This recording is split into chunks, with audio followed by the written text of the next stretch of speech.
Mesdames et messieurs, bonsoir.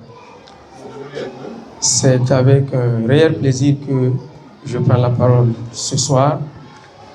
C'est un peu dans le cadre du déroulé de ce débat. On a estimé que c'était très intéressant d'habituer nos élèves à la prise de la parole en public.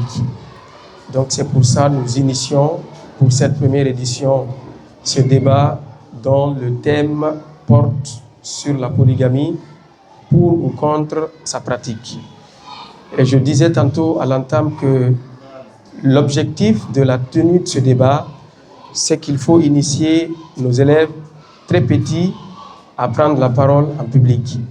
Et ceci peut entrer dans le cadre de leur formation professionnelle et pourquoi pas dans la vie plus tard. Donc, il y a des principes qui doivent régir ce débat. Nous les avons énoncés plus haut et nous souhaitons la bonne chance à tous les deux groupes. Je vous remercie. Mesdames et messieurs, distingués invités, tout protocole confondu, bonsoir. C'est à la fois un honneur et un prestigieux plaisir de participer à ce thème de débat dont le thème porte sur la polygamie. C'est également une fierté pour moi d'être désignée comme présentatrice de ce thème. À cet égard, nous vous prions de nous accorder votre attention afin que nous vous exposons notre position quant à la pratique de la polygamie. Tout au long de nos exposés, nous tenterons de détailler nos positions à travers des arguments que nous estimons pertinents et cohérents. Je vous remercie. Mesdames et messieurs, bonsoir. Je réponds au nom de Fatoumata Bineta Diallo. C'est avec un réel plaisir que je me tiens devant vous aujourd'hui pour débattre sur la polygamie.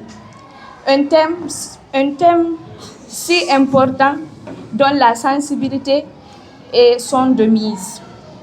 Pour une meilleure compréhension de cet exposé, nous avons besoin d'un maximum de silence. Important mais si précieux. Bonjour chers mesdames et messieurs. Je réponds de Fatoumata Bintou Niabali. Je fais la 10e année au complexe scolaire Lumière de Guinée. Ensemble, il est clair au vu des tristes réalités que nous venons d'exposer que la polygamie à cet état moderne s'avère être dangereuse pour nos sociétés actuelles, car elle contribue à la dislocation de nombreuses familles. Elle contribue également à faire pleurer plusieurs femmes, car certains hommes se remarient par vengeance. Pour freiner cet état de fait, ne serait-il pas nécessaire que l'État prenne des dispositions juridiques réglementaires pour interdire la pratique de la polygamie? Une seule question doit se poser. Faut-il autoriser la polygamie pour satisfaire un homme ou de l'interdire pour sauver des enfants? Élève de la 10e année au complexe scolaire Lumière de Guinée. À la lumière de ce qui précède, retenons pour essentiel, sans risque de nous tromper, que la polygamie est une nécessité en ce monde, où la floraison de la gente féminine évolue en crescendo. De ce fait, nous encourageons vivement sa pratique afin de contribuer à moraliser et à normaliser les relations amoureuses familiales.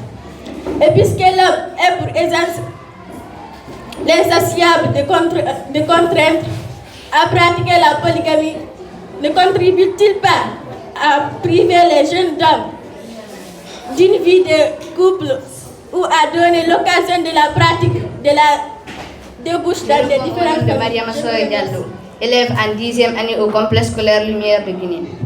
Non à la polygamie, car une fois par exemple le père décédé, le cas de succession sera problématique.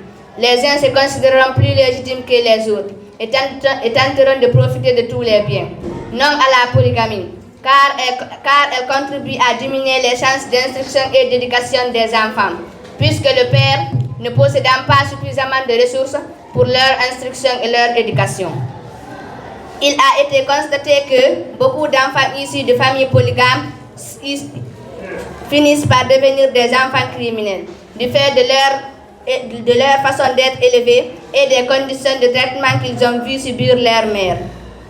Car cette réalité est révoltante, agressive, poignante, surtout engageante. Oui à la polygamie parce que respectant les principes de la religion musulmane. Autrefois, sa pratique était liée à un certain nombre de vertus, notamment de permettre à une femme qui a perdu son mari de réintégrer un foyer.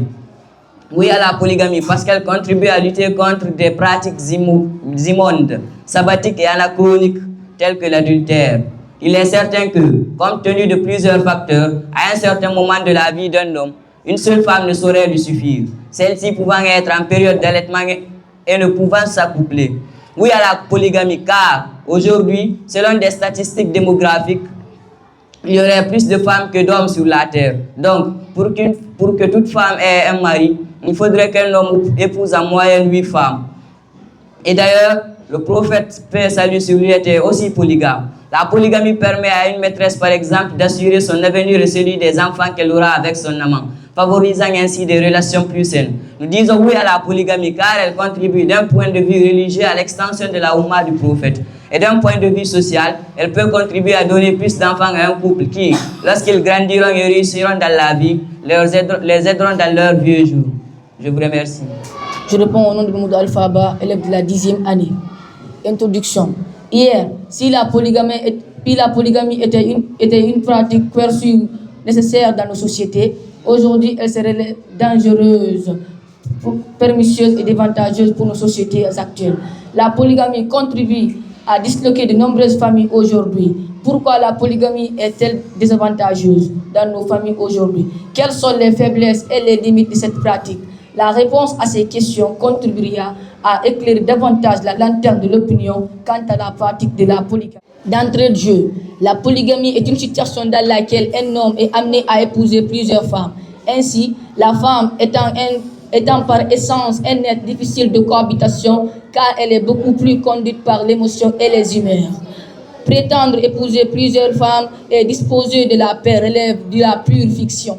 Non à la polygamie, car elle n'est pas gage d'un amour réel et réaliste. Ce qui est évident, ne pourrait aimer plus d'une femme. Il serait très difficile qu'un homme soit égal entre des coépouses. Celle qui est la plus aimée bénéficiera de tous les avantages et la discrimination s'installera.